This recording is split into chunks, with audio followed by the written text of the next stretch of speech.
नमस्कार दोस्तों, आपका स्वागत है एलके स्टडी में। आज हम लोग देखने वाले हैं कक्षा 10 का गणित प्रतिस्थापन विधि से समीकरण को कैसे हल करते हैं।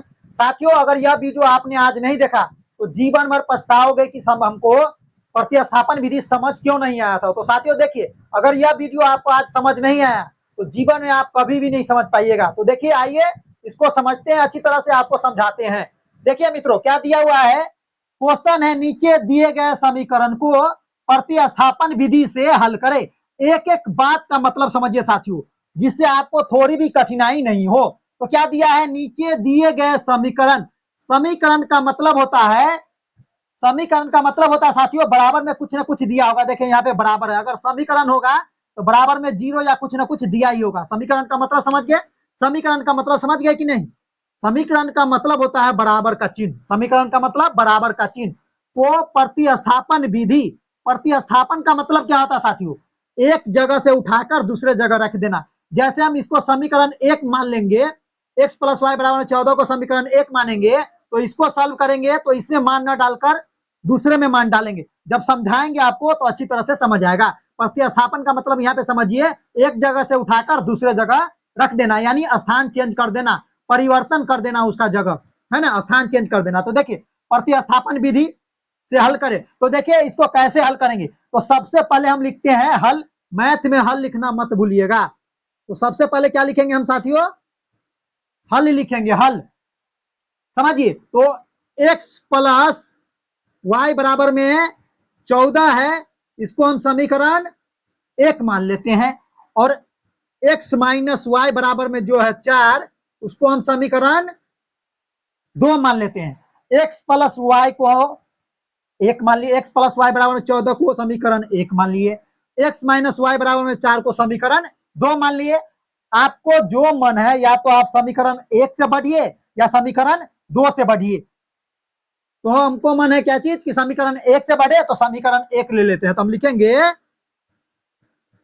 समीकरण एक से, शॉर्ट में लिखे हैं इसलिए यहाँ पे ऐसे जीरो की तरह दे दिए। समझ गए बात, ये शॉर्ट फॉर्म है समीकरण का।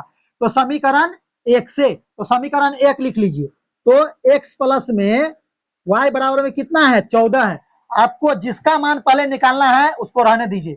अगर यहाँ पे x लीजिएगा तो y का मान निकलेगा, अगर y लीजिएगा तो x का मान लीजिएगा निकलेगा। तो देखिए, पहले हम यहाँ पर x को रहने देते हैं, y को दूसरी तरफ जाने देते हैं। तो 14 पहली से विराजमान है, 14 प्लस में है, और इधर देखिए प्लस में y है। पक्षांतर का नियम कहता है बाएं तरफ में अगर प्लस में है दूसरी, और दाएं तरफ जाएगा तो माइनस में हो जाएगा। तो देखिए यहाँ पे प्लस y है, दूसरा तरफ जाएगा तो माइनस y हो जाएगा। क्या हो जाएगा, माइनस y हो जाएगा। ये आ गया। x बराबर में क्या प्राप्त हो गया हमको, 14 माइनस में y। जो यह आपको जो समझा रहे हैं, तो समीकरण एक का मान दो में डालने के लिए यही समझा रहे हैं। तो देखिए यहाँ पर x बराबर में 14 माइनस में y आया है, और हम चले थे किससे, समीकरण एक से। तो समीकरण दो में x का मान डालेंगे। x का मान पूरा नहीं आया है, टेम्पोररी है, इसी से x निकलेगा मान y का या x का। समझ गए बात। तो देखिए, तो जो लिए थे हम समीकरण एक से चले थे, समीकरण दो में मान डालेंगे x का। तो हम लिखेंगे समीकरण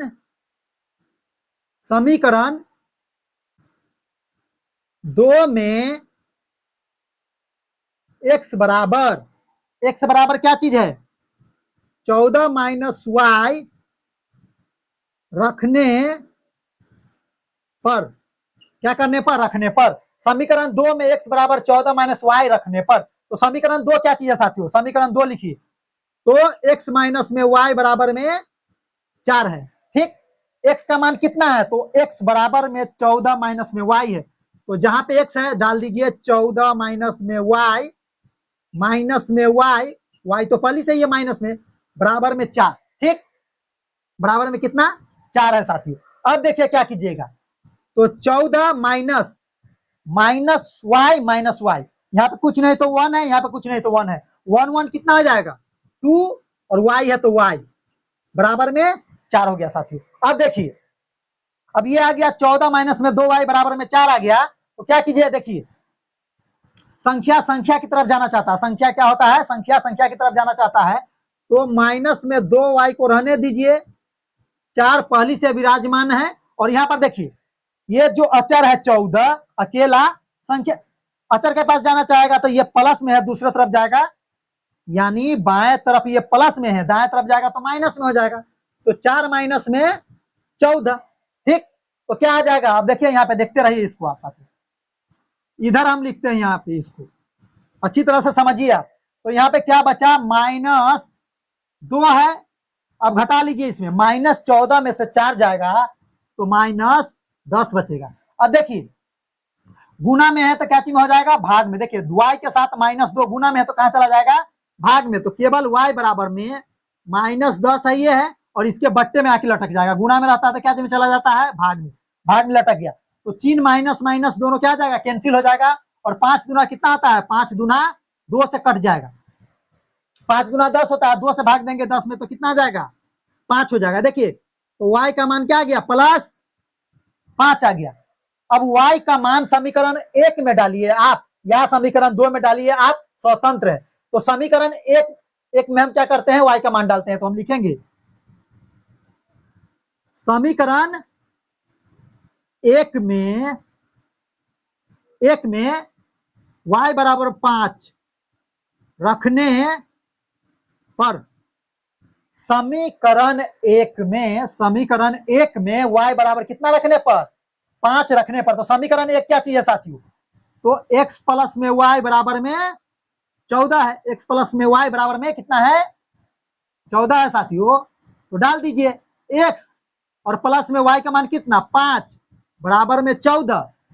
तो x को रहने दीजिए, इधर 14 है और प्लस में 5 है, उधर जाएगा तो माइनस में हो जाएगा। और इसको घटा लीजिए तो x बराबर में है 14 में से 5 जाएगा तो कितना बचेगा, 9 बचेगा। देख लिए साथियों कितना अच्छा से x और y का मान निकल कर आ गया है।